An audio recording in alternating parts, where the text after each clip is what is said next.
प्यारे बच्चों, RSS education group में आपका स्वागत है। मैं हूं शंकर सर और आज की इस वीडियो में आप अध्ययन करेंगे आरोह भाग 2 के गद्य खंड में आपका निर्धारित पाठ है बाजार दर्शन। इस वीडियो में हम इस पाठ से संबंधित महत्वपूर्ण प्रश्नों के उत्तरों की परिचर्चा करेंगे। साथ ही साथ पाठ में आए हुए पाठ के आसपास महत्वपूर्ण प्रश्नों पर भी परिचर्चा करेंगे। तो आइए अध्ययन प्रारंभ करते हैं। पाठ से संबंधित आपका पहला प्रश्न है, बाजार का जादू चढ़ने और उतरने पर मनुष्य पर क्या क्या असर पड़ता है। तो इसका उत्तर है, बाजार का जादू चढ़ने पर मनुष्य बाजार की आकर्षक वस्तुओं के बस में हो जाता है। वह लालच में आकर गैर जरूरी चीज़ों को भी खरीदता चला जाता है, परंतु जब जादू टूटता है तो ज्ञात होता है कि वे वस्तुएं उसे आराम देने के बजाय उसके आराम में खलल डालती हैं। इस प्रकार से इस प्रश्न का उत्तर आप लिख सकते हैं। और आपका दूसरा प्रश्न है, बाजार में भगत जी के व्यक्तित्व का कौन सा सशक्त पहलू उभर कर आता है। क्या आपकी नज़र में उनका आचरण समाज में शांति स्थापित करने में मददगार हो सकता है। तो इस प्रश्न का उत्तर आप लिख सकते हैं कि भगत जी चौक बाजार में आंखें खोल कर चलते हैं, लेकिन उसे देखकर भौचक्के नहीं होते। उनके व्यवहार में असमंजस नहीं होता। वे खोए खोए से नहीं खड़े रहते। भांति भांति के बढ़िया माल के प्रति उनके मन में कोई अप्रीत का भाव भी नहीं आता। वे खुली आंख, तुष्ट मन और मग्न भाव से चौक बाजार में से चले जाते हैं। मार्ग में पड़ने वाले फैंसी स्टोरों पर भी वे नहीं रुकते। उनको जीरा और काला नमक खरीदना होता है, अतः वे पंसारी की दुकान पर रुकते हैं। उनके व्यक्तित्व का यह सशक्त पहलू लेख में उभर कर आया है। तो देखिए, इस प्रश्न में दो तरह के प्रश्न पूछे गए हैं। तो पहला प्रश्न, बाजार में भगत जी के व्यक्तित्व का कौन कौन सा सशक्त पहलू उभर कर आता है, उससे संबंधित यह उत्तर था। इसी से संबंधित द्वितीय पार्ट का जो उत्तर होगा आप उसे नीचे वाली पंक्ति से प्रारंभ कर सकते हैं। जैसे, क्या आपकी नज़र में उनका आचरण समाज में शांति स्थापित करने में मददगार हो सकता है। तो इसका आशय आप लिखेंगे, निश्चय ही भगत जी का आचरण समाज में शांति स्थापित करने में मददगार हो सकता है। अधिक से अधिक सामान जोड़ने की वासना समाज में अशांति उत्पन्न करती है।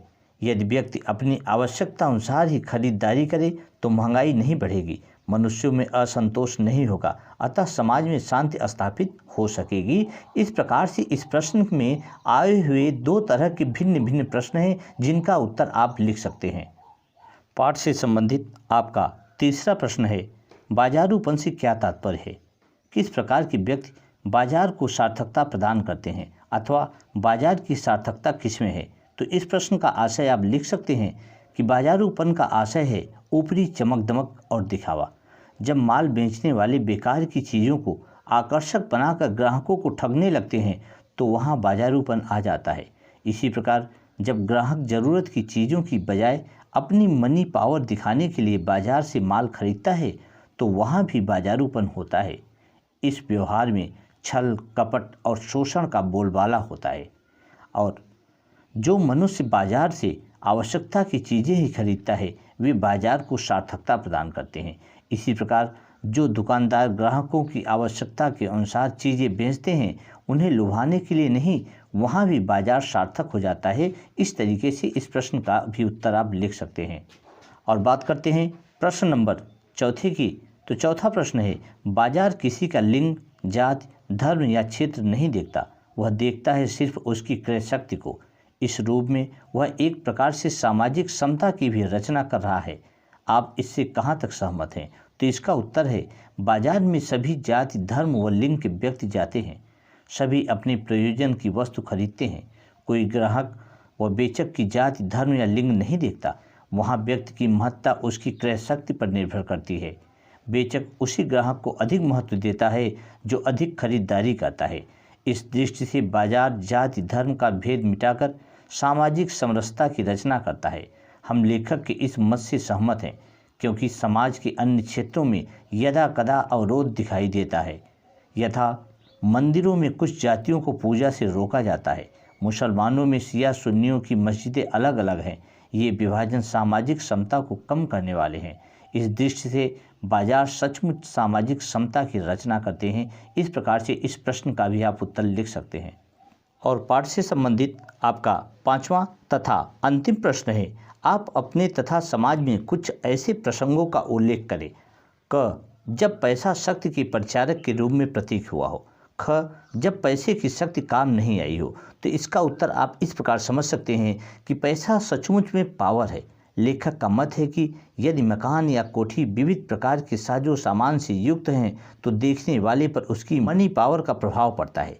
पैसों की पावर समाज में आए दिन प्रकट होती है। इस प्रकार से जब पैसा शक्ति की परिचारक के रूप में प्रतीत हुआ तो धनपतियों की बच्चों की शादी में जब बड़े से बड़े नेताओं की उपस्थिति देखते हैं तब सामान्य जन पैसे की शक्ति का अनुभव करने लगता है। जब शादी के महंगे कार्ड, आमंत्रितों की बड़ी संख्या और बारातियों को लाखों की भेंट का वर्णन पढ़ने सुनने को मिलता है तब पैसे की शक्ति का परिचय मिलता है। और ख प्रश्न का उत्तर आप इस प्रकार से समझ सकते हैं कि जब पैसे की शक्ति काम नहीं आई, अर्थात पैसा पावर है, किंतु यदा कदा यह भी देखने को मिलता है कि पैसे की शक्ति व्यर्थ चली गई। सबसे बढ़िया उदाहरण तो मौत का है कि कितना ही पैसा खर्च कर लें, मृत्यु को टाला नहीं जा सकता। इसी प्रकार चुनाव में जनता बड़े बड़े पैसे वालों को हराकर बता देती है कि पैसा व्यर्थ गया।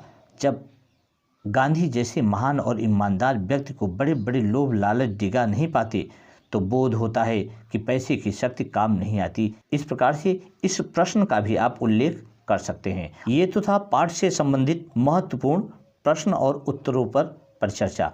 अब बात करते हैं पाठ के आसपास कुछ महत्वपूर्ण प्रश्न भी हैं जिन पर हमें चर्चा करने की आवश्यकता है। तो देखिए, पाठ के आसपास आपका एक ही महत्वपूर्ण प्रश्न है जो है बाजार दर्शन। पाठ में बाजार जाने या न जाने के संदर्भ में मन की कई स्थितियों का जिक्र आया है। आप इन स्थितियों से जुड़े अपने अनुभवों का वर्णन कीजिए। तो देखिए, इस प्रश्न का उत्तर स्वयं आपको अपनी मनोभाव से, अपने अनुभवों के द्वारा उसे लिखना है। 4 पॉइंट आपको दिए गए हैं क ख ग घ करके।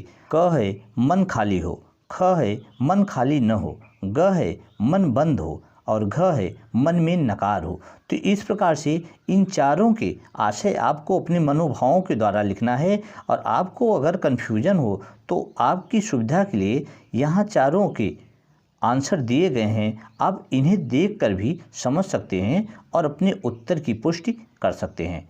तो बच्चों, आशा है यह वीडियो आपको पसंद आई होगी। अगर वीडियो अच्छी लगी हो तो हमारे चैनल को सब्सक्राइब, लाइक और बेल आइकन की बटन को ओके अवश्य कर दें, जिससे कि हमारी सभी एजुकेशनल वीडियो आप तक आसानी से पहुंचती रहे।